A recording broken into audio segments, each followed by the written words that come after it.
Imagínate parado en la esquina de Insurgentes con Álvaro Obregón, un martes cualquiera de 1978. Son las 7:15 de la mañana. El aire huele a diésel mezclado con tortilla recién hecha que alguien está comiendo adentro de una vecindad con la puerta entreabierta. De pronto, aparece una combi Volkswagen color crema, con una franja verde pintada toscamente sobre el costado, el vidrio delantero empañado, y el ayudante asomado por la puerta corrediza gritando algo que ya sabes de memoria antes de que termine de decirlo. Subes, le das un peso al muchacho, y en ese momento, sin pensarlo, eres parte de la ciudad de una manera que ya no existe. Hubo un tiempo en que moverse por la Ciudad de México era una negociación permanente entre el caos y el ingenio. Las rutas de pecero no estaban en ningún mapa oficial porque nadie las había diseñado desde una oficina. Habían aparecido solas, como hongos después de la lluvia, trazadas por la necesidad de miles de personas que vivían lejos del metro y cerca de nada. Una combi Volkswagen modelo 1968 podía llevar 14 personas sentadas y, si el ayudante era hábil y el chofer miraba para otro lado, 18. El interior olía a cuero caliente, a perfume barato de Sanborns, a tamales de rajas que alguien traía en una bolsa de plástico sin ninguna vergüenza. Las ventanas siempre estaban parcialmente abiertas porque el sistema de ventilación original había dejado de funcionar en algún momento del sexenio anterior.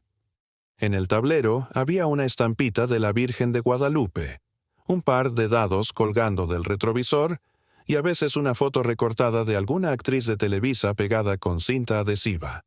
El ayudante, que podía tener 15 años o 40, cobraba el peso con una mano mientras con la otra se aferraba al poste interior para no caer cuando el chofer frenaba de golpe en Félix Cuevas. Un peso. En 1975, eso era exactamente lo que costaba una torta de jamón en la lonchería de la esquina.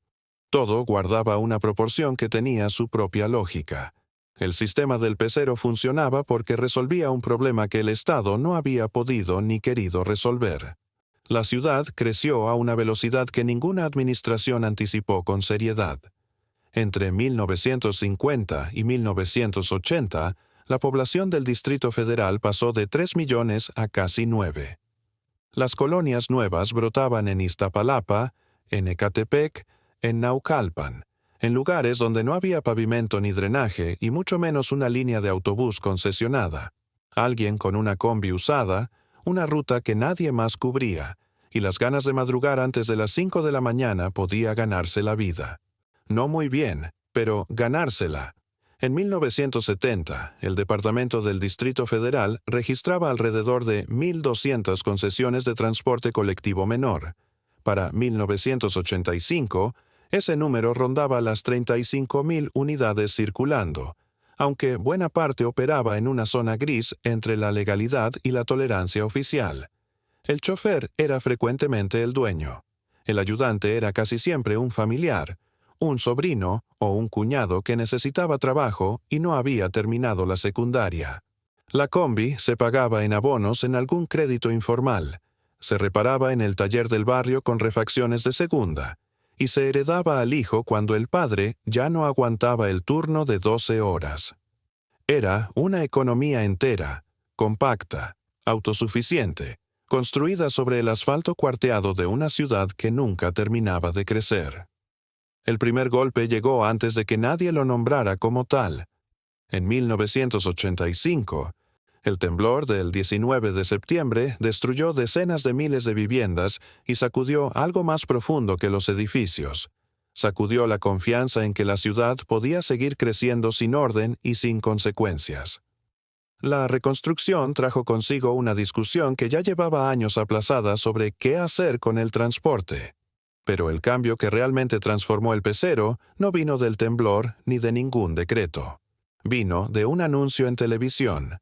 En 1990, el gobierno de Carlos Salinas comenzó a promover la sustitución de las combis Volkswagen por microbuses de mayor capacidad, con la justificación de que eran más seguros, más grandes y más modernos. Las nuevas unidades eran camiones de pasajeros de fabricación nacional, principalmente de la marca Dina o carrocerías montadas sobre chasis Chevrolet, con capacidad para entre 25 y 35 personas.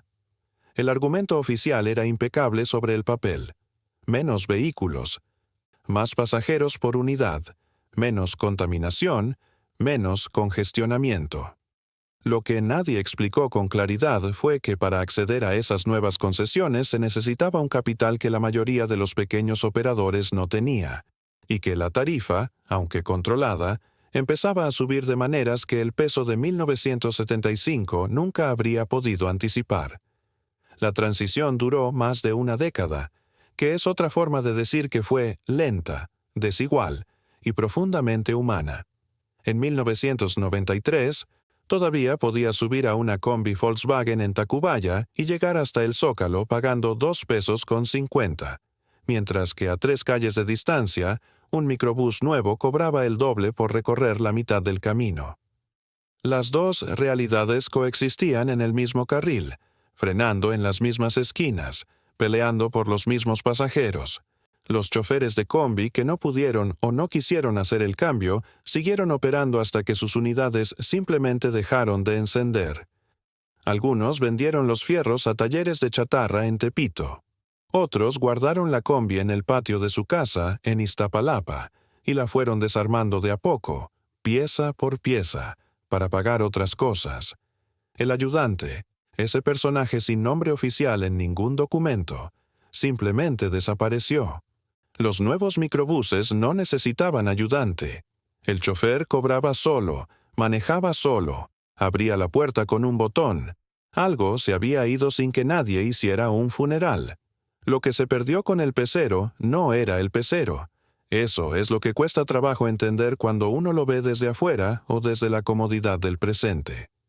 Lo que se perdió fue una forma específica de pertenencia urbana. El ayudante sabía en qué esquina bajaba la señora del mandado. Sabía cuándo alguien tenía prisa y cuándo no. Sabía que el señor de traje que subía en División del Norte todos los lunes necesitaba ir hasta Taxqueña sin paradas porque llegaba tarde. Eso no era un servicio en el sentido moderno de la palabra.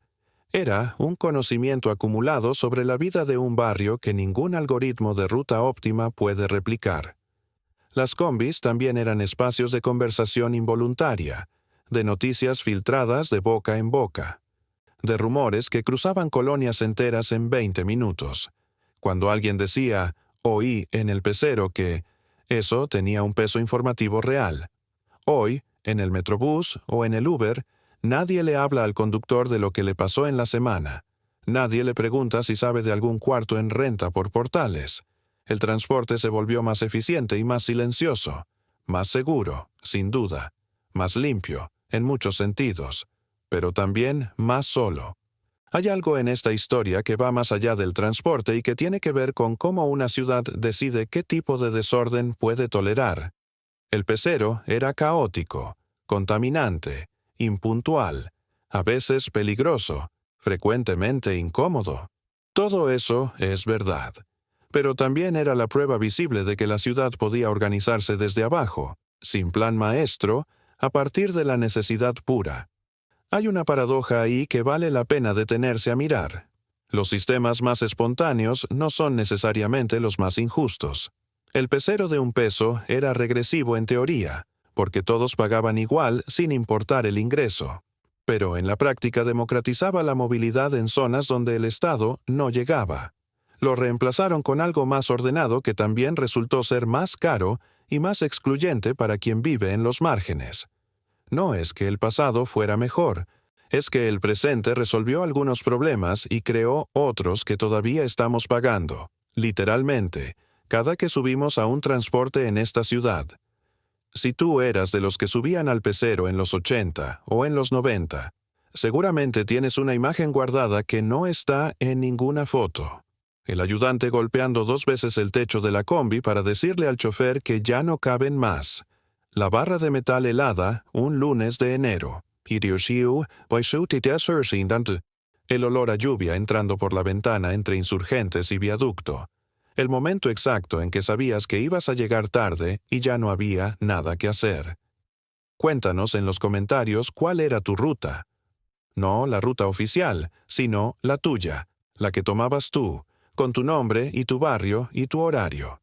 Esos recuerdos son el archivo real de lo que fue esta ciudad. Si este video te transportó a algún lugar que creías olvidado, dale like y suscríbete al canal. Aquí cada semana rescatamos una pieza más de ese México cotidiano que se fue sin despedirse. El pecero ya no pasa por esa esquina, pero mientras alguien lo recuerde, todavía está ahí.